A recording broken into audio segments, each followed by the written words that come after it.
Well, the summer is fast approaching, and we're going to talk heat now on animals, and we're going to talk to Dr. Jenna Hunter about that. And you're already starting to see some cases. It's going to get hot, so we've got to start preparing for that. Yeah, absolutely. The heat hits us so quickly, and we always forget. They tell us hydrate, hydrate, hydrate, stay in the shade, take a break. We need to think about those things with our pets as well. Sure. Let's start with a car. I mean, people travel with their dogs a lot of times, and they think cracking the window just a little bit will help. But, I mean, it's like an oven in there. Yeah, pretty much. If you're going somewhere where you're not going directly to another place where the dog can get out of the car, just like you wouldn't leave your child in the car for a minute, it gets hot in there within minutes. And we have animals that overheat and can die in a car very, very quickly. So that quick strip inside with the windows cracked, you're putting your dog at great risk. Yeah, you're talking black car, black parking lot a lot of times, and I mean, it does. It gets ultra hot. Exactly, and there's no shade in a parking lot, and they're just big open spaces, and so these guys can be really at risk very quick. Now, the dogs that stay outside, you want to make sure they have plenty of space to get under trees, and talk about the water a little bit. We want to make sure that stays fresh. Right, it needs to not only be fresh, but, of course, and turned over, a lot. By that meaning you don't want hot water sitting out there.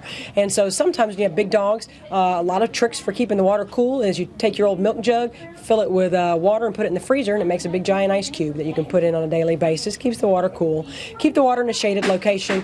Check it every morning and evening, especially as the heat gets hotter, and especially if your dogs are primarily outdoor dogs. Yeah.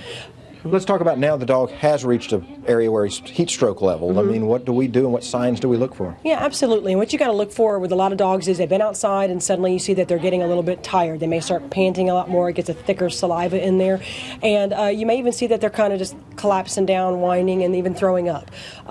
You need to at least, what you can do at home very quickly is take your garden hose to them, kind of start washing them off, cooling them off on there. In the meantime, call and find out what your nearest veterinarian is that open. It may be the emergency clinic late at night or your regular veterinarian around the corner, and get them seen quickly. The only way to tell about the temperature, unfortunately, is a rectal temperature. So if you happen to have a dedicated thermometer at home and you look and your dog's sitting there at 103 or above, then he's climbing real quick and you need to get him to attention very quickly. All right. Good advice from Dr. Jenna Hunter at Main Street Veterinarian Clinic. Now let's go find our pet of the week.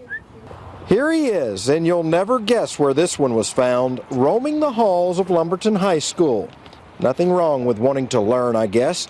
If you'd like to adopt this well-educated canine, call 755-2650 and ask for animal control.